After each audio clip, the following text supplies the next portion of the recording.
that. But then if you look at the cadence and like format of a tragedy, it's the same as a joke, right? Like there's like a setup, tension, and then there's this really unexpected event. Yeah.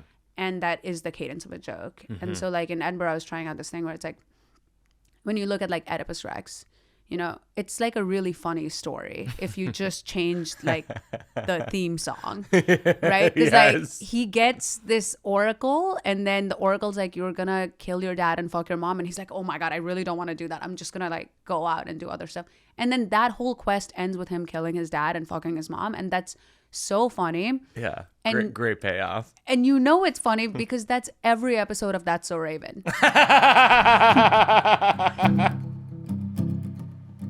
I saw you the other night and I came off and or you were killing, but you were alluding to that you did like a rape joke up front and that you lost. But then on stage you were like, I'm just getting you back from the rape joke I opened with. I opened with it now, which is like, it's very new. And so I feel like if I don't open with it, I'm going to like if a set's going well, I'm going to lose my nerve. I'm going to be like, well, I don't want to ruin this now. Right. With bringing up rape. Like it's not. Do you ever get complaints? Esty hasn't told me if there's been like complaints. If there has. But no one has said it to you. Or like has shouted out like, people, hey. People have gotten mad at me after, but it's very like, I mean, to me, it's just like, it's not like I'm like making fun of people who are, you know, it's like. Right. The target of the joke is not someone who's raped. Yeah. Of course. And also like, I'm like talking about my own experience, which I found out is like people really, this is so dumb, but like people who get offended, they're very, you know, they're liberal. I'm liberal. Like, it's like, we're all liberal here. Right. But they want me to get raped if I'm going to talk about it. It's like they're so liberal. They've like come around to being like, you better have been fucking raped. And I'm like, okay, right. I guess right. I will, you know. Right. But we're going to need some paperwork on this. I know. And yeah. then if you say it, they're like, oh no, you got raped. Right. And it's like, well, what do you want? Right. Like, and then it brings down the room. Yeah. Like, I don't know how to make you happy. Yeah, it's a weird thing, that specific joke. Have we started or is this a conversation? This is the whole thing. Oh, okay. We're going to release this 5 minutes and that's going to be the whole thing. Perfect. Well, it's interesting because you Dehel, you're one of my favorite comics. 2 weeks in a row, one of my favorite comics. Ryan Hamilton and KC. I love Ryan. I was just watching. Yeah. I was just listening to that episode. Couldn't be more different comedians. Yeah. Like you and Ryan, Yeah, so we're different from very each other. different, But yes. your jokes are so dark. Like, so many of them are so dark. Yeah, they're really dark. Sometimes I'll be on stage and I'm like, man, I am putting them through it. Like, I cannot bring up another thing right now. I try to do like silly stuff in the middle sometimes, and then I'll just be like, it's almost like they're like, where the hell is this coming from? Right. And it's like, well, sometimes I'm silly. It's not all dark, you know? Yeah. Yeah. How do you arrive at that? Like, who did you, like, when you're starting out, like, who are you watching? Like, how do you arrive at, like, dark jokes? Well, I think when I first watched comedy, like, for the first time, and it always makes people laugh. When I first came to America, I, like, watched, it was on, it was basically, like, Def Jam. Yeah. But, like, I didn't speak English very well. But it was really, like, I found it very funny because you just know from the tone and the cadence where you're supposed to laugh. And I used to love, like, I just watched that. I watched Sinbad. Yeah, Sinbad's one great. of the first. Yeah, but it was, like, at a time where not only would I not get the joke, I barely understood. Like, I was like... It was your introduction into English. Yes, I was like, I don't understand cultural references. I barely understand English. That's hilarious. But then it's, like...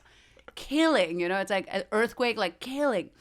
And then like when I was like thinking about doing comedy, which I never really had a full thought about it, but it was like Ali Wong's special had just come out. Neil Brennan's like 3 Mics had just come out. Oh yeah. And like I was like a huge fan of like Mulaney, you. Like I'd listen to you on NPR for like, you know, my sister and I are obsessed with NPR. Like, oh yeah. Big like same nerds. here. But like we were obsessed with your specials and like. So all of that was in the back of my head, but I never thought I would do comedy. Yeah. I was just like, it's just not something I had like other plans. What were those? I had other plans. I like so many random plans. Like I did Teach for America. So I was like, I want to be like a teacher maybe. Right. Then I took the LSAT. I was like, I'm going to be a lawyer. Oh, okay. Then I went to Columbia. I was like, I'm going to work for the State Department. Right. And then I was like, I was drunk one night at a bar and there was an open mic and I was like, I'm just going to do comedy. This is what I'm doing now. You told me this story one night and I think it's the best comedy origin story, which is that someone else in your group was doing comedy and you didn't think he was funny. And he was the worst. He was the worst. He was like, he was a white boy who rapped on stage. Right, sure. And which some people do it really well, but he did that for the first time at an open mic. And then he came up to me because I made fun of him. And he said something like really rude to me. It was like very like, we'd gone to brunch that day and I'm like a funny person in conversation sometimes. And he was like, the only reason people laugh, because I said something really, really mean to him. And then he said like, the only reason people laugh at you is because like they want to fuck you or like something really like crude. And like, I was like, I could do a better job than you right now. Like right now on stage, I could do a better job than you. And then I was like, I don't want to hang out with these people anymore. So then I just started hanging out with like comics at this like bar where you could smoke indoors. I used to smoke cigarettes. So I was like, this is perfect for me. I can smoke inside. I can drink. I can like, this is a perfect setup. And then he had done comedy. Yeah, that was his first time. And then you did comedy. Did you do it that night? That night. I didn't do comedy. I had the story. I just knew the story was funny to me. Okay. And it was like a perfect story. It was like about farting. It was like there was like every element. Right. To it had a surprise. Joke. Yeah. It had drama. A big surprise. It had tension leading up to course. it. And I was like, this will work. And you just have to do like 5 minutes. And I was like, I can get off at 3 because it's an open mic. Yeah. And so I just did that. And it did well. It did fine. I mean, it's not like an incredible story. Honestly, the story is just like, when I was in college, I took like this Russian lit class. It was a Dostoevsky class. And I loved that class. And our professor was this like Russian man who would say things like, you know, like God is buried in like Lenin's tomb in the Red Square. Like he was just a very dark Russian man. And I loved that class. He loved me. And like at the end of the year, I was like graduating early. And at the end of the year, he was like, you know, why don't you come to my office? We'll talk about like whatever. So I'm in his office. It's like all mahogany. It's like this really nice office, all books. And he's like, you know, what are your plans? Whatever. And it's just me and him. And he's giving me these like Russian lit like books that he think I would really like. It was this really sweet moment. But also it has this undertone of tension of like, if it's going to be a joke, is he going to try something? Like people can kind of, it was like right around Me Too. So everyone in the audience, I think, thought he was going to touch me. Right. But instead what happens is like, he's like picking out this like Pushkin book. And he's like, I think you would really like this. And I farted. And it's just the two of us. So it's not like I can be like, what happened? Like, and it was like, not only was it audible, it was also in the air. I was like, let's go to the other shelf. I think I'm interested in those books. And then like, I'd also said some like corny stuff. You know, when you're in college and you're like so corny, he was like, I think, and when I say I think, I know I said this because it like reverbs in my head so often. I was going to go to like Croatia or something. And I was like, I'm so embarrassed. It's so much more embarrassing than farting. I said, I think if I'm going to stare into the void and the void is staring back at me, I hope it's the Adriatic Sea.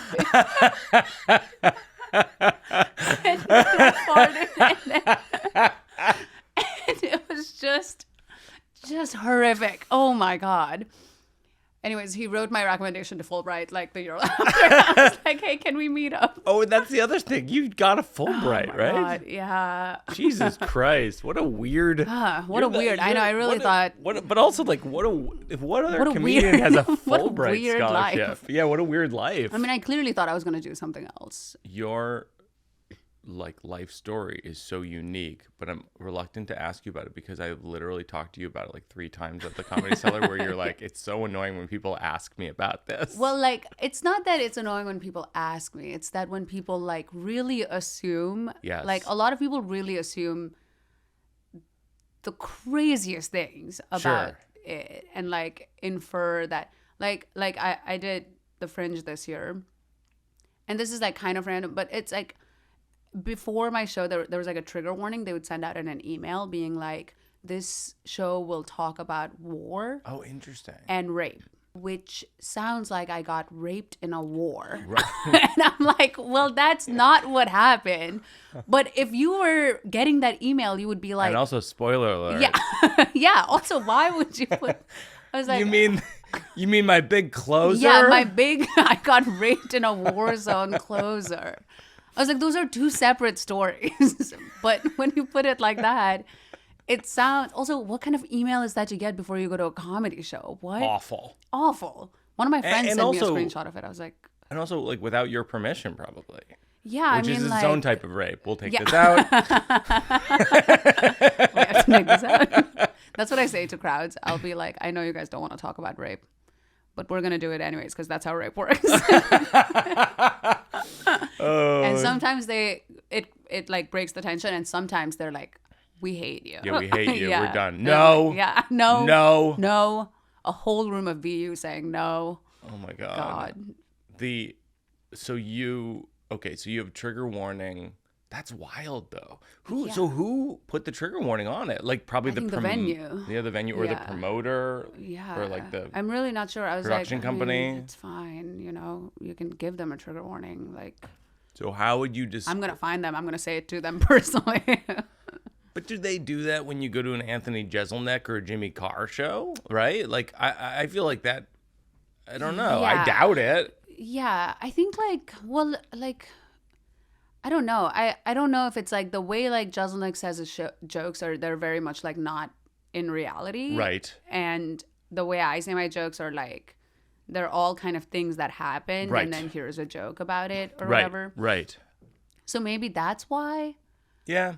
But it's not like my show never gets sad too. That was one thing, like I was like, at the Fringe, I was like, I gotta make this show sad. Like, people really don't like when it's not sad there. Well, what's funny is like, your life story coming from Nepal, and I mean, at least the inference from one of your jokes is like, you grew up in like a war occurring. Yeah. And like really traumatic things. Eventually, you will tell that full story on stage. Yeah. Right? Like, yeah, like at the it's Fringe, inevitable. I did kind of talk about like, you know, the war and stuff. But the thing about the war is like, I don't know. It's like when you grow up in something, you just feel like it's normal. It wasn't like people imagine like, you know, Syria. It wasn't. It was a civil war that was like, we're like a poor country, so right. we didn't really have bombs. You know, like all our bombs were like homemade. Right. So it was very like a car can explode, but a building can't. Right. Because they don't have they don't have, you know, everything the it bulk. takes. Yeah. And so like I grew up in a pretty like safe environment in terms of like I was in a boarding school, and so like, you know, it was pretty safe. But then I was talking to one of my friends from boarding school, came to my show in Edinburgh, and she lives in Manchester and she was like, I'm gonna come to your show. I was like, this is so exciting. She's like one of my best friends from growing up, and she watched the show and she was like, yeah, it's so weird. I like never think about the war. It feels like it almost never affected us. And I was like, yeah, it like didn't affect us personally. And then she goes, although one time my dad was like driving home from India. He's like a businessman, and he was in India, and he was driving up, and she was like, and the Maoists did bomb his car. Oh my gosh. And he did get burned in it. And she was like, other than that, you never really think about it. Never really affected us. My gosh. And I was like, yeah. Other than that, it never really affected us. It was all like things like that where you feel like this is just right. a small story. But other than the 5 to 10 near-death experiences. Yeah, other had. than like people we heard of dying and like whatever. Right. But then you kind of, you know, it's like anything you say to a child, they kind of bring that into being like, this is normal. And so it was like pretty, and you know, it's not like I saw like dead bodies and stuff. You just heard the news a lot, but right. it wasn't like happening all around me all the time. It was Right. It was a low-key war. It was a low-key war. It was a B minus war. It was more like just stories of a war, and I was like, okay. This is I asked you write for Weekend Update, so I asked Jost and Che if they had questions for you. Did you actually? Yeah. Che wrote, I think she climbed Mount Everest or something. Ask her when she gonna get the guts to jump. That's his question. That's honestly, it's rich of him to say, when is she gonna get the guts to jump? Rich coming from Che. Okay. Did you climb Mount Everest? I did not, but I have been mountaineering, actually. I think Che said that because he's partly listening to things I'm saying from time to time, and he's like, I feel like a mountain came up somehow. I did Kilimanjaro this year. Oh. And then I went to Alaska for 2 weeks. I camped on this glacier for 2 weeks in the middle of nowhere, so far into this glacier.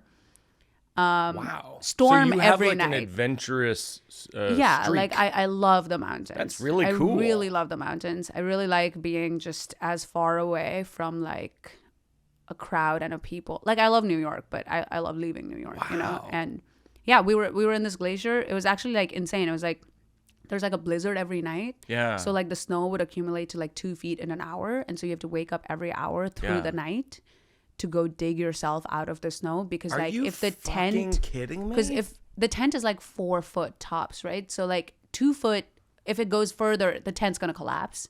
What? You did So this? we would have to wake up and just dig out of the No snow way. every night. Whiteout conditions. You can't see anything, and you have to like stay inside the perimeter of your campgrounds because there's like crevasses outside, right? So like your campground's like staked out, and you know that there's no big ice holes in the middle of the glacier. And so like in whiteout conditions, you don't want to walk outside. So then I was like, you're like looking for the bathroom, which is at the end of the perimeter. Yeah. And you're like, if I go any further, I could get outside the perimeter and never find it again, like tonight. Like I'd have to wait till someone gets out of their tent. And why do you do this? I think I think I like stress. Like I think I like it's honestly like a Zen mode. What does that date? What does that date back to?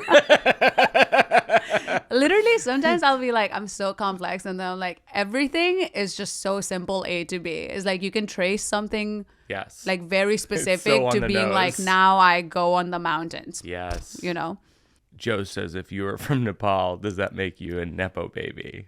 that.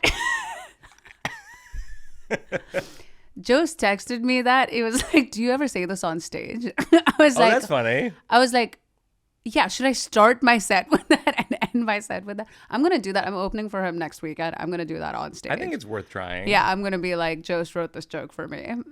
Does that make me It's a little baby? corny. That's Do you ever really funny. Who's more challenging to work with, Che or Jost? Who's more challenging to work with, Che or Jost? I think they both bring their own challenges. No, they're both pretty chill. Like in terms of what SNL is, Yeah. I think I have the chillest job. Like it's just these two guys who are both comics who are like easy to deal with. The only things that I feel like are kind of difficult sometimes is like, you're kind of like, where are they? You know, Where are they? because they're running around so much. They're working on like all these other things, and you're like, Right. update. But then other than that, I have such a chill job. I submit jokes anonymously. What do you mean anonymously? Like you don't write your name on your joke at update. Really? Yeah, it's awesome. Oh, so it's just a compiled sheet. Yes. So then Wow. when they see it, it's just a compiled sheet. So you never feel like your boss is mad at you, you know? That's interesting. What does your day look like? So you have to show up at work, right? Yes. We show up every day. We submit like so on Monday you show up, and then like Tuesday by 12 you have to submit like 20 to 30 kind of jokes. Wow. Which, you know, I mean, not all of them are winners. Like a lot of them you're kind of like Of trying to fill the course. page, you Yeah, know? of course. And then every day you do that till Friday. On Friday, we submit by 7 p.m. And so Friday is like really stressful. And then after that, there's just this like huge chill release of like reading magazines and like watching TV until we pick the jokes with Jost and Che. And then Saturday, we just kind of like call the herd of like how many jokes we have. And then And then you kind of write right before the show. Like if there's like a Saturday news, you write on Saturday, and then you kind of like keep working till the, like you keep working up until it's airtime basically. And then it's over. And then. Do you like it? You like the job?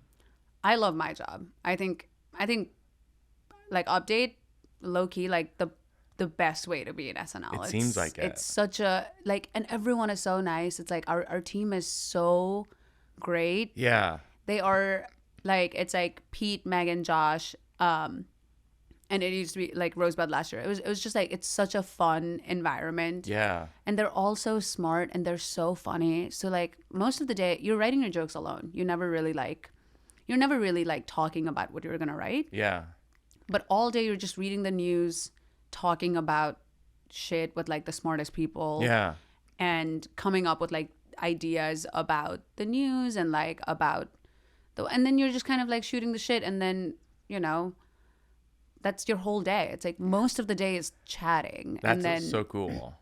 And then suddenly a joke comes to you, and then you write it, and then you go back to kind of chatting. The segment where, I don't know, it's like every few months, Che and Jost roast each other by giving each other their jokes. Yeah. Or that's the conceit of it. It's probably one of the funniest things ever on Saturday Night Live. It's so funny. It's insane. That used to, like before I started, that used to be like, it blew my mind when I first saw it. I was like, that's incredible that you get to do that on TV. And then when you're sort of like writing for it, you're kind of like, what is the worst thought I could possibly have? Like, I remember the first year I wrote like really tame ones because I was like, I'm not going to let my head writer know that I thought this. Like, that's crazy. And then you're kind of like, okay, you have to step. Like, you have to really kind of think of like the worst of the worst thing you can, and then you go from there. It's crazy that that's on TV. Is there anything that's because I think it's able to be on TV because it's a fundamental deconstruction of why you can't say it. Yes. So it's like on the nose. Here's why you can't say this, and we're gonna say it. And like it plays with like the audience's expectations from Jost and the audience's expectations from Che. Yeah. And it's kind of like, oh, this is what if this is what you think I am, like, and then you're saying it. You know, it's like, and that's not who those people are, but it feels kind of like an affirmation of what the audience might be thinking about these people somehow. The worst possible thing you could think about them, sure. Or like the worst, or the most stereotypical version of them. Or Jost is not a racist, but a little part of the audience kind of is like, is he a racist? And then he says the most racist thing, and it's like an affirmation to them of like, that's so funny because he's clearly, it's like, it plays with like a lot of playing into what is the worst thing I could think about this person. Yeah. This kind of like country club, punchable face guy. Yeah. Yeah. And then he just plays into it. Which is great, by the way. His book is great. His book is really good. Yeah, Punchable Face is like really, really good. I told my sister was looking for a book to listen to on audiobook, and I have Jost's book on our Audible. And I was like, you should listen to Jost's memoir. And it's like a couple of books in my Audible. And she goes, what's it called? The Devil in the White City? Because that was the other book I had in Audible. And I was like, that is what they call them in the Hamptons, I think. I was breaking down one of your jokes. Speaking of set a punch, joke is I'm in therapy. Anyone in therapy, it's been great. Going to therapy is great. I'm doing justice to your joke. It was a great version of your joke. I'm Asian, and my parents asked me why I go to therapy, and I was like, do you remember when I was a kid and you guys raised me? No, you were there. I mean, not emotionally. And it's like such a great joke because it's like, I always try to break apart on this show, like what jokes are. And it's like set up something that's true, and then punchline something that is somewhat true, or like a left turn that has some truth and some fiction. I would almost describe it as, but like that's, to me, that's like a really perfect like economical joke, which is, remember when I was a kid and you raised me? No, you were there. I mean, not emotionally. It's just like so brief. How How did you teach yourself setup and punchline like as a structure? I think like because I was so scared of being on stage when I was like new to comedy, like I was like This is so in Georgia when you panicked. started out? No, I did my first Tennessee. Tennessee, okay. So I was like so scared that the economy of words comes from being like, when can I get to the punchline? You know, so it's like you might be writing things in between that you could like spread out. Like even now when I do this joke, I don't say I'm Asian because I'm like, that's actually like irrelevant to this joke. Yeah. So like you just start editing so quickly because you just want to get to the punchline because that's when it feels safe on stage. Right, totally. And so before that, you're just like, the talking part feels so panicky to me. Yes. And like now I'm getting better at being that way, but that programming is already in me to be like, this doesn't need to be here. We just need to get to the punchline in like the quickest way. I always like whenever we do Q&As on the show and people ask about like what can you do if you're starting out, I always say like get on stage any way you can. Yeah. Like I remember when I was in college, I hosted an a cappella festival and this, like I would host anything just to get stage time because the exact thing you're saying. Once you get on stage, essentially like what's this much text becomes this small. Yeah. It's so you're immediately like self-edit. Yes. I got to get to the punchline. Yeah. And it's kind of amazing. Yeah. Because the joke get better. Yeah. Because like when you're writing, you're kind of like, ooh, this is a good thought, you know? And it's like, no one cares about your thought. They're like here for a punchline. So then when you're on stage, you just cut it, you know? That is so true. Yeah. No one cares about your thoughts. No one wants to hear this. Like no, that's exactly right. Yeah. Tom Papa said that to me once. He goes, your brain edits out what's not as good. Yes. It's like you're on stage and you find yourself forgetting a section of the joke. It's probably not great. Yes. And like when you're writing, you're kind of like in your ego, sort of, you're like, ooh, you know, this turn of phrase. And it's like, that's not going to get a laugh. Yeah. It's not, the crowd isn't going to like that. And you know that on stage. You know that because of the last thing you said, it gets a certain reaction and you're like, oh, so this next thing won't work. And it's crazy how fast your brain works when you're on stage. It's just going. That is it is a big difference between people who are stand-up comedians as a background into like movies and TV versus people who are like playwrights into movies and TV. Because like playwrights are like, no, it's exactly these words. And it's like, well, maybe. Yeah. Yeah. And like you learn not to be too precious as a stand-up because you're like, also you throw away jokes that are working because they're just not working as well as some of the other stuff. You know, it's like you become not precious about jokes. That's why like I think like working at Update, I realized like you write so many jokes that when I was like younger and like coming up, you would kind of be like, someone stole this joke from someone. And now you're like, then just write a new one. There's endless jokes in the world. You can just write a new one or not, or don't. No, you know? I've found there's so much stealing lately. Like I've noticed, and it's like it washes over me. Yeah. Like I see someone do my joke, and I'm like, okay, sure. Yeah, you're like, I'm gonna keep doing it if I still like it, but whatever. Like, you know. Also, the way you say it is always gonna be different than the way they say it. Like the way you say it to your crowd, they'll like it for a different reason than, you know. Wait till someone steals your Nepalese history jokes. Colin's Nepalese Nepo baby joke. Well, that's what you know. One of my first people who taught me anything about comedy told me like, if you write jokes about your own life, people can't steal it, and like that's why I feel like you're gonna end up writing something super autobiographical. Wait, is the thing that you did in Edinburgh, is it autobiographical? Yeah, it's pretty much like I feel like anything I do is sort of autobiographical in the way that I can trace it to the exact event that led to this being a joke or whatever. But yeah, in Edinburgh, I was like, I kind of talked about like, you know, like going to therapy, you know, and like I say, like my therapist really wants me to like unpack everything now. And it's like, I just packed it. Why? Why would I unpack it? Like I just got the suitcase to close.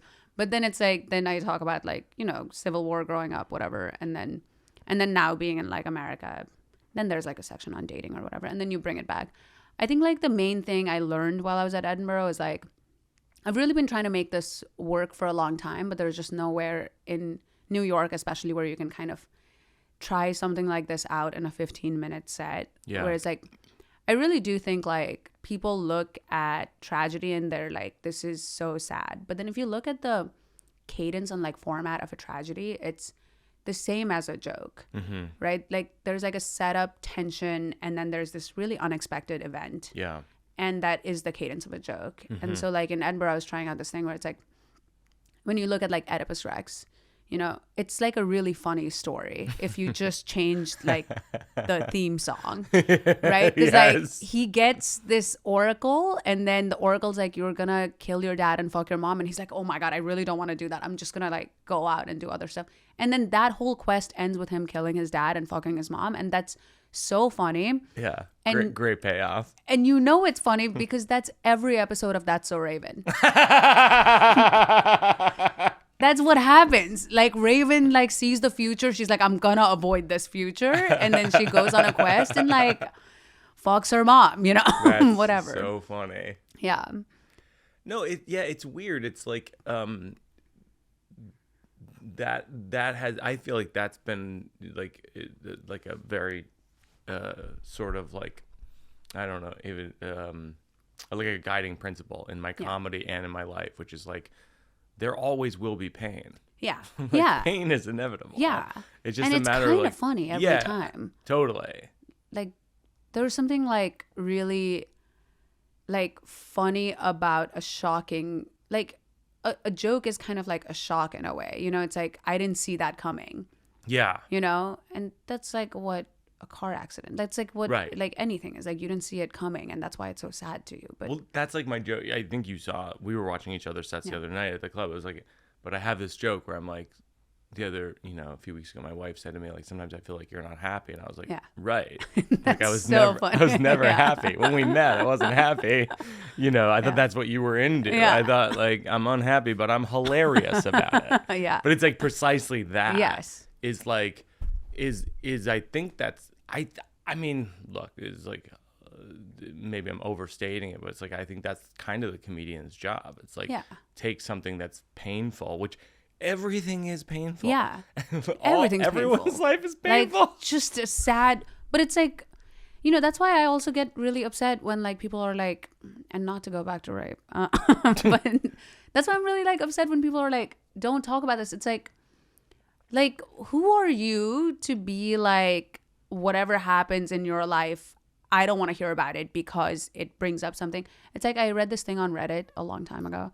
I read a lot of like, am I the asshole things, on Reddit. And one of it was like, this girl has a scar on her face and she just started a new school. And this other girl who has a scar on her face has been hiding it. Yeah. And she's like, I really don't like that you have a scar on your face because it reminds me that I have a scar. Oh, so gosh. if you could hide it.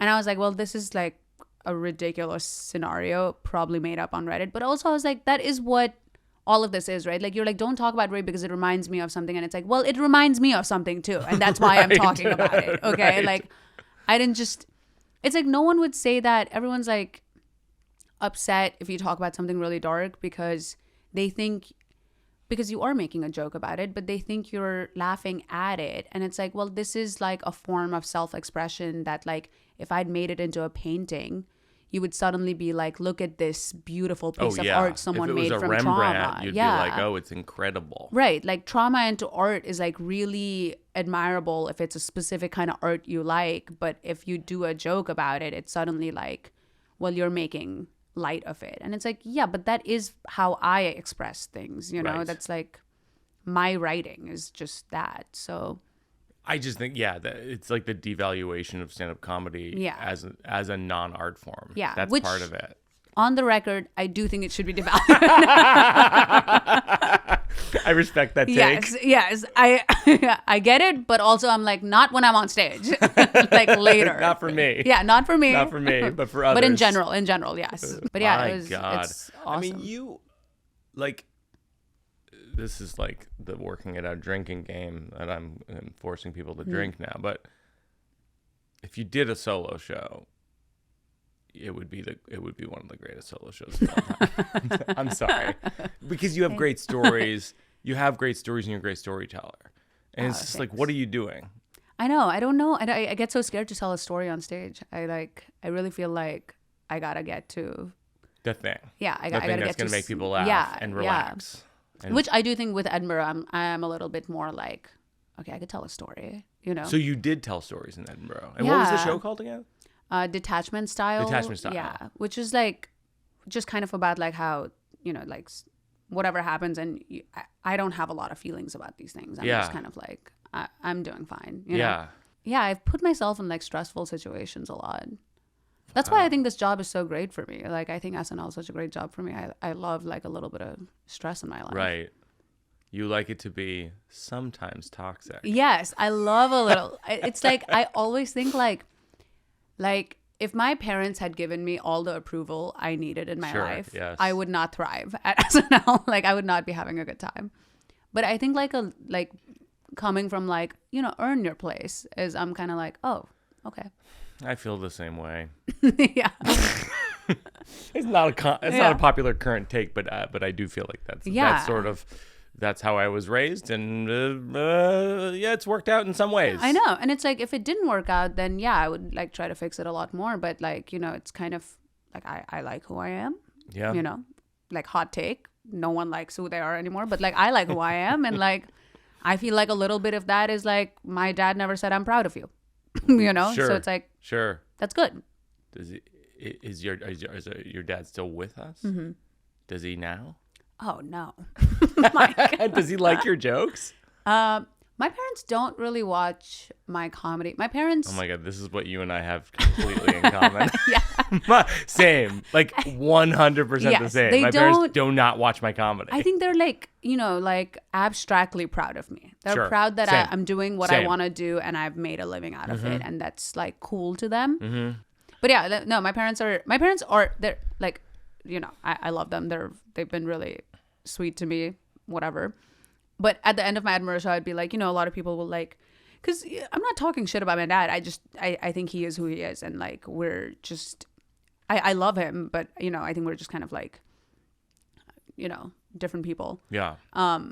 But also very similar. I think that's also the problem. But at the end of my show, I would be like, you know, sometimes people will hear me make jokes about my dad, and they'll be like, you know, aren't you worried that like, your dad will be offended if he sees this? And I'm like, if you heard anything I said about my dad, like if you were really listening, you would know that my dad would never watch me do comedy. Like, that's insane. He didn't know, my parents didn't know us. The only time they've watched SNL, even after I started, was live. Yeah. In the studio. Yeah. They never thought, I'm just going to look this up, like see where my daughter's working. That's so funny. I had one recently where I was talking to my mom. She goes, she watched this joke that I did of my dad. God, what is the joke in my last special is my dad was a doctor, and then in his free time he got his law degree. That's how much he didn't want to be a dad. And my mom was like, just so you know, like the other dads weren't around also. And then she lists off my friends' dads.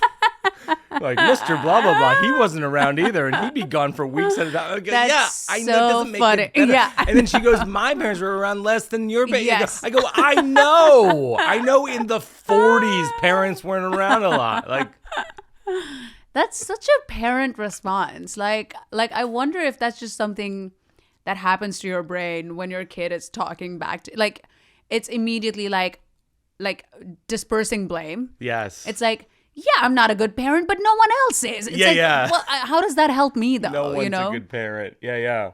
I mean, I'm going to, like, continually bring this up off air, but, like, you really have to do a solo show. Like, you have to. I think I need to get more in touch with what all of this means to me. Okay. You know? What your whole life means to you? Yeah, like, what do you make of, like... What do you make of this? You know? Right. Like a little bit of the solo show is like, what do you make of these events? Like, like jokes are like event joke, but a solo show is like, and what of that? You know, like. No, I think it's more. I think it's more. what are these? It's asking a question. There's a dramatic question, but I don't think the dramatic question has to be answered. I think the dramatic question can take you to another question or can take you to another thought that isn't the answer and doesn't claim to be, like, if you see a show and it claims to be kind of the truth, Right. it's like, well, that's not a great show. Yeah. Okay. I don't know. I'll think of a solo show. Look, I would I'm love just to do a saying, solo like, your show. stories are amazing and your jokes are amazing, and it's very thanks. rare that those two things exist. Thank you. That's why, like, I feel obliged to be like, no, I have to insist that you make a solo show. I do think like the biggest thing I'm scared of being a comic is like I was really worried that I would stop living like an interesting life. I would just become a comedian, which is an interesting life in its own way, but it's not the kind of like danger and interest and like intrigue that I like and like is fun to me. And I think that's why I started climbing mountains, is because I'm afraid that I will like lean into this like all my life is doing stand-up. Yeah, You know, that makes sense. You got to go do something else. You need a story. Like you Right. need the stories to keep you going, you know. This is the slow round. What are people's favorite and least favorite thing about you? Okay. I think people's favorite thing, which I've noticed, is like friends will call me with sad news sometimes, and I think they want to laugh. And so I think that's maybe their favorite thing, is they can like rely on me. That's too. sweet. Yeah, it's kind of like, you know, but then you're kind of like, how much am I supposed to make it? You know, but Right. I How like much that. material do I have? Yeah, how much material do I have on this? God, cancer. And then I think people's least favorite thing about me is that I can be really like competitive and like sort of like confrontational. Like I don't think I'm like very sort of afraid of confrontation or competition, and that makes it really hard to play like a board game with me sometimes. Yeah, sure. Yeah. Like, okay, on the right here, I can be confrontational, but I do try to like pick my, you know, on the right here, I was running late. And I do this thing where I don't want to tell the Uber driver that I'm running late, because I don't want to be like step on it, you know, but I need him to know that I need to step on it, or like he needs to step on it. So I'll call someone and on the crazy. phone, I will say, This is ridiculous. I'm running so late. I cannot believe this. Like, This is I think I'm going to ridiculous. lose my job. And then I That's get that's really manipulative. emotional on the phone.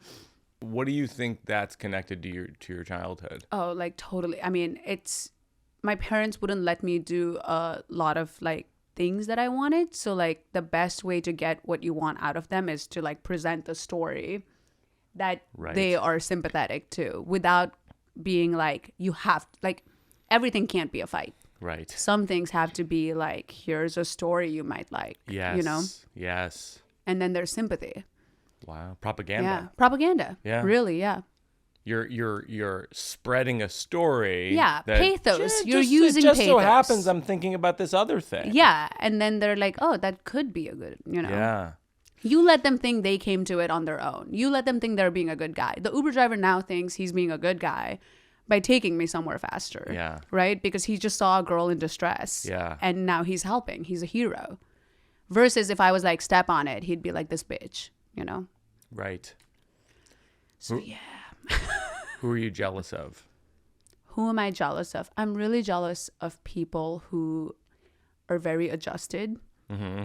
Like, I have really close dear friends who are very adjusted people. Yeah. And, like, it makes me jealous of, like, even someone who doesn't want more. It really makes me jealous to be like, I can't believe you don't have, like, a void Right. that you're trying to fill There's all no the hole. time. Yeah, There's yeah, no yeah. hole in Yeah, you. yeah. You're very satisfied with your life. And, like, some people will like look down on like someone with a suburban life and like a backyard and are happy with what they're. I can't want anything more than wanting that, you know? Right. Like, I don't want that, but if I wanted that, that would be the best thing in my life, is like, if I could just Right. stop chasing Some stuff. people have no hole. Some people have no hole. That's interesting. I've never even really considered that as an idea. You know, some people's parents just love them just right. just the right way. And they have no filling, you know? That's interesting. It's No, that interesting. makes sense though. Yeah. Yeah, no, I could see being jealous of that. Yeah. I don't think I'm jealous of it because I don't think that it maybe exists.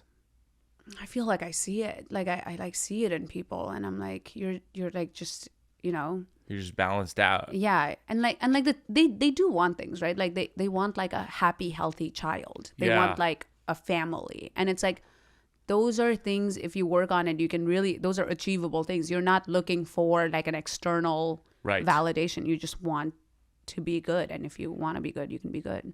What's something you believed 10 years ago that you don't believe now?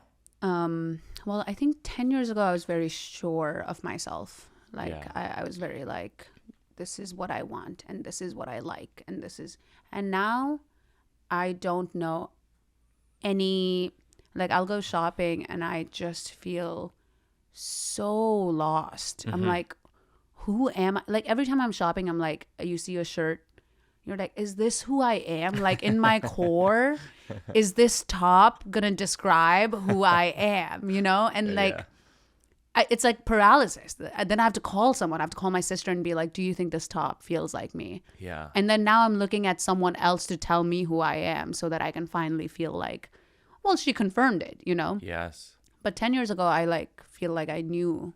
Yeah. I relate to that so much. Yeah, The it's older like I get, every year. less I'm sure of. That I always find it confounding when Maybe people, that's what dementia is. Maybe it's just I getting find old. that when people are confident, Yeah. I'm like, huh, Yeah. what's that like? Well, I think when people are that confident, I'm like, you're dumb. Right. You must be dumb because there is no way. There's a little critical voice Yeah. in my head too. Yeah. Yeah. Jealousy. It's me being jealous and saying you're dumb. What's the time you were caught in a lie? Oh my God. I mean, this is one of those like early, really embarrassing, cringy things. I went to 3 different high schools. So I moved a lot. And my last year in high school, I was like, it was my senior year and I was like really trying to make friends, you know. I was joining I joined a fantasy football team. I'd like never watched football. Yeah. I watched Human Centipede 2 because people were watching it and I was like, well, I'm going to make friends with them. So like Yeah. this guy was wearing this shirt from this band, A Perfect Circle, a band I had never really listened to but was vaguely aware was like maybe cool. Yeah. And I was like, oh, I love that shirt. Love that band. Yeah. And then he did that thing where he was like, you know, oh, what album are you listening to right now? Yeah. Could not name a single album. Of course. Yeah. Couldn't name a song. They had like some Beatles covers, I think. I was like, I really like when they cover the Beatles. Oh, and I was yeah. like, and that's like one of those where you've been caught in a lie a lot, but it's like one of those things that really sticks with you where you're like, fuck. Yeah. And I relate to too. I went to 3 high schools. You did? Different high school for 8th, 9th, and 10th. Yeah. Yeah, that really, I think it makes you kind of like, it makes you kind of like a chameleon where you're like, I know how to like get into a group or whatever, but Yeah. it also makes you kind of like a people pleaser where you're like, Totally. how am I going to make friends here, you know? Being funny helps. All right, so this is the working it out section. Some of these you saw the other night, I think, because these are like the new jokes I'm working on. One of them is I was sexting with my wife and she wrote the ants in the kitchen have found the English muffins. And I wrote back, man, I want to fuck you. And she wrote, seriously, we need an exterminator. And I wrote, seriously, take your pants off. And then she blocked my number, and now all of my messages go to green, which is the horniest color. Sexting with my wife. That's like my new joke that actually works. Yeah, that's you ever a have really that funny feeling joke. where you're Yes. like, oh, Yes. I have a joke Yeah. a new joke that works. Yeah, and you're like excited for it to come up. Yeah. So That's really funny. that's We need an exterminator. It's really funny because you can be like, well, I don't think we need a third. Yeah, Can just be you totally. and me. Totally. That one's sort of straightforward. And I think maybe we talked about this one the other night, which is being single is such a painful thing because you're just like roving the planet saying like, does anyone want to be naked at the same time? And then most people say no, and you gotta be like, me neither. And then some people say yes, and then you say no, and they're like, I thought you were desperate, and you're like, right, but not, you know. They're like, but not what? Yeah. And then then I always point this out. I go, being single in New York, I feel like is miserable because all single women think they're in Sex and the City, and all single men think they're in Mad Men, and we're all in Game of Thrones. That's really funny. Which is fun. Do you say that on stage the other night? Oh, did I not do that one? No. Yeah, so that's really like funny. I'm trying. It's funny. I found this connective tissue the other night. Like I realized it the moment I came off stage and I saw you, which is like, I had those jokes about being single and then being married, and I had this thing where I was like, I can't seem to make the single jokes work. Right. I think because people are like, what are you talking about? You've been married for 17 years. Yeah. But what I realized was I could tell the joke about that I said earlier. Sometimes I feel like you're not happy, and I'm like, right. Yeah. And then say like, when I was single, I was actually more miserable than that. Yeah. And then I do those jokes about being single. And I find that the audience, like if you walk them there, they're open to going anywhere. Yeah. Yeah. It's kind of like when you say like, when you met me, I wasn't happy. Like, it's like I was less happy than I am now. Right. You know? Yeah. Do you have jokes like that where you're like, where they don't work in a certain context, but then when you pair them with other jokes, they make sense? Yes. I think like a lot of times when I have a joke that's not working, I'm like, I can't let this go. I'm just going to put it aside, and there will be something that's going to come up later that will make it make sense. You know? Because it's like too standalone right now. Yeah. Like I have this joke that I added to my therapy joke, which I used to try to do, which is just like, you know, isn't your dad just like your mom's boyfriend? You know, because it's like, and then that doesn't make sense on its own if you don't know that there is kind of like a separation between us, you know? Right. Because that alone. Between you and your dad. Yeah, between me and my dad. And so then it makes sense to be like, I only hang out with my dad because we have a mutual friend in common, my mom. And because isn't that just like her boyfriend? Right. And then people can imagine being at brunch with your friend's boyfriend. Right. And then when they go to the bathroom, you're like, what the fuck am I supposed to talk to you about? Like, we have nothing in common, you know? And then I think that's the only way it works. Yeah, that's why some people ask me about the cards on the wall that have the jokes on them. And I'm always like, the reason why I have them visually is that it's only in clusters that jokes even work. Yeah. So you have to just move them around and be like, oh, this dishwasher joke could go with this other chores joke or blah, blah, blah. Because sometimes what happens is I'll release a special and I'll cut out a bunch of jokes, but then those jokes that are discarded, they're good, but they're not good in isolation. Yeah. Like even like I had jokes from like when I was dating, and even now, like you'll have like new jokes like about what it was like to be dating, right? And if I do jokes about my boyfriend, which is kind of like shitting on him a lot, but it's also, it makes him the sympathetic character. Like I think in every joke, I'm kind of like the bitch and he's like, they can tell that I'm being toxic to him. Mm-hmm. If I do those single jokes after, they're kind of like, we don't even like that you're talking about someone. Like, right. I have to do that before I talk about him because they like him so much after those jokes that they don't want to hear me. They're in his corner. Yeah, they don't want to hear me having sex with someone else. Like they want to, so I have to like bring it up before and then go into being like, well, now I don't date, you know? Do you ever have a thing with your boyfriend, because he's a stand-up comic also, like where you fight over a story? Yeah. Well, we not fight over a story. It will be kind of like you'll be riffing or whatever, and then one of you gets to try it on stage. Yeah, yeah. And then if it doesn't work, then the other one gets to try it on stage. That's funny. You know? Do you have a specific of that? Yeah, he was trying to. We have this thing where we're like about choking, right? And so he was like, my girlfriend likes to be choked in bed, and he's like, you know, because she had kind of a tough childhood, and it doesn't work when he says it because there is no context to what my childhood was. Right. So it just sounds like, what happened to her, right. You know? But then when I say it, because I've already like set up like a Civil War thing or whatever, or like my, you know, then I'll be like, well, you don't get out of a Civil War and not want to get choked a little bit in bed. And then I think then it works. That's a better version of it. Yeah. Do you have jokes you're working on? Yes. Do you want to share? Are you open to sharing them? Yeah. I have a, and this only came up because you kind of saw me refer to it in the set, but this is the joke I was going to work on. It's not like I'm not bringing up rape all the time. But I was, okay, so I went to Italy for a wedding like last Monday. I got back on Tuesday after Labor Day. And I was in Italy and I got sexually assaulted on a bus by the bus driver. Oh God. I know. It's fine. And then I say it's Italy, so it's still cute, you know, because you can still put it on Instagram.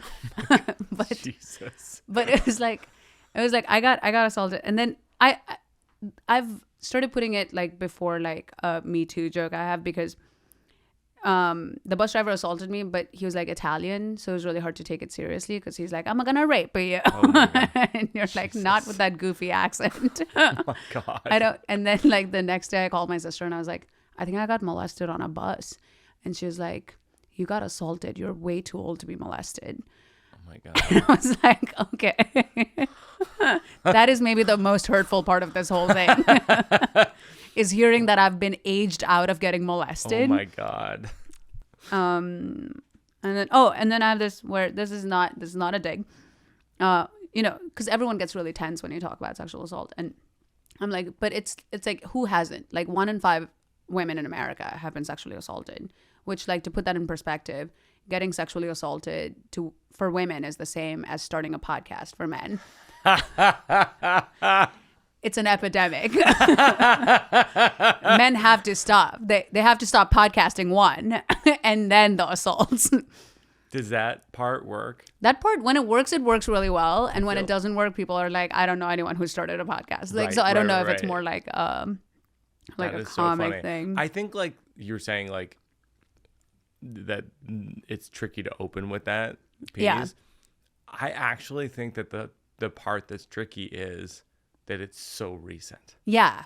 Like literally like comedy strategy plus time. Like there's just not enough time. I know. Cause like even me, I'm like having a hard time laughing at it because it's painful. Yeah. Well, I think it's awful. It's just awful. It is. And then I think if I don't like, if I wait, well, it's like it happened like a week and a half ago or 2 weeks ago now. But it was very like immediately the next day I was like, I am done with this because I have to go to a wedding. So God. I'm just going to have a good time. And it's weird too because women laugh at this a lot more than men do. But I think the Italian story.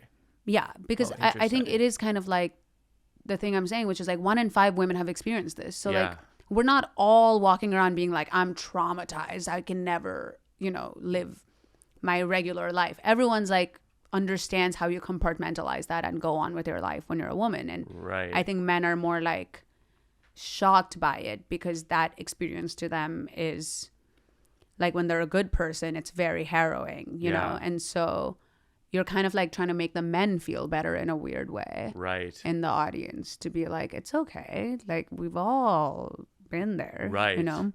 Which also maybe that's the joke too. Yeah. Like there might be a joke in that. Just calling out the uncomfortableness and being like, it's always the men who feel less comfortable and then finding a punchline like in that universe. And I used to try to be like, because it used to also, like, I have this other whole Me Too section, which is just like, things were like very different before Me Too.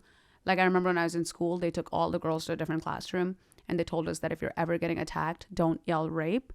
And then I'll say, like, do you remember what they told you to yell? And people always say, like, fire. Fire, yeah. They told you to yell fire because they were like, nobody cares if you're getting raped. Right. But men actually care about property damage. Oh, my God. So someone will come, And then I'm like, which is not true. Like, yelling rape does work. Like, it works. Like, I was on a date the other night and my boyfriend took a fry from my plate and I yelled rape. And he stopped like immediately. So it does work, And like the point is like the whole part of Me Too was like we should talk about it more. And now when you talk about it, people are still like, I don't want to hear about this. Right. Like there was a point where now everyone's like everything is rape. But there was a point where rape wasn't rape. It was fire. Mm-hmm. Like you couldn't even say it when you were getting raped. You had to be like, fire. Right. Do you guys understand my euphemism? Is anyone here reading between the lines? I'm getting raped, That's crazy. And then it's like a post-Me Too thing. It's crazy though. Like it's almost like the Italian joke. You should try to do it like 6 months ago. Should I try 6 months?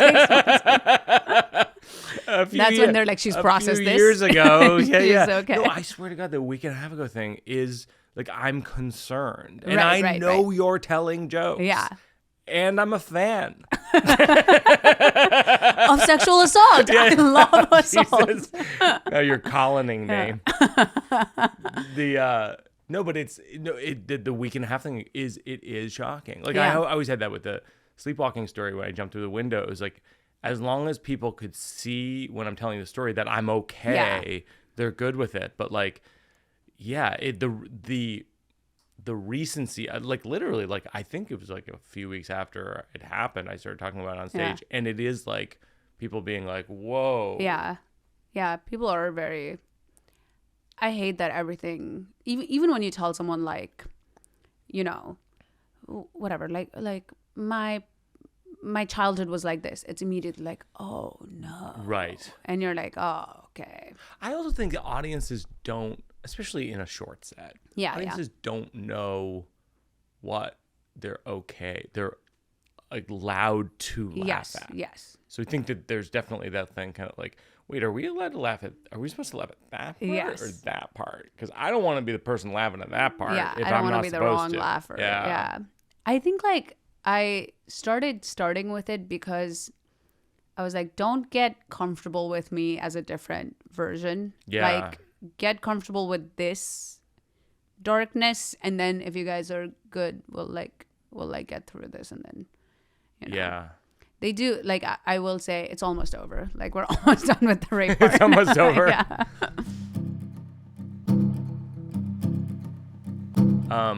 Okay, the final thing we do is working out for a cause. Is there a nonprofit that you like to give to, and then we will contribute and link to them in the show notes? Yes, I did teach from America. I like believe in education, and Tommy's sister runs a really good like theater for underserved kids in DC. It's called Theater 202, and it's for like kids who don't have a lot of resources to do musical theater, which I am explicitly against musical theater, but but I think the cause in itself is good. Yeah. In theory, it's a really good idea. Yeah. So, okay, awesome. Well, we'll contribute to them. We'll link to them in the show notes. KC, this is like, I mean, I just am in awe of your comedy. I can't wait to see what you do next. This means so much to me. I'm a huge fan. Growing up, because I'm so young, you know. Jesus.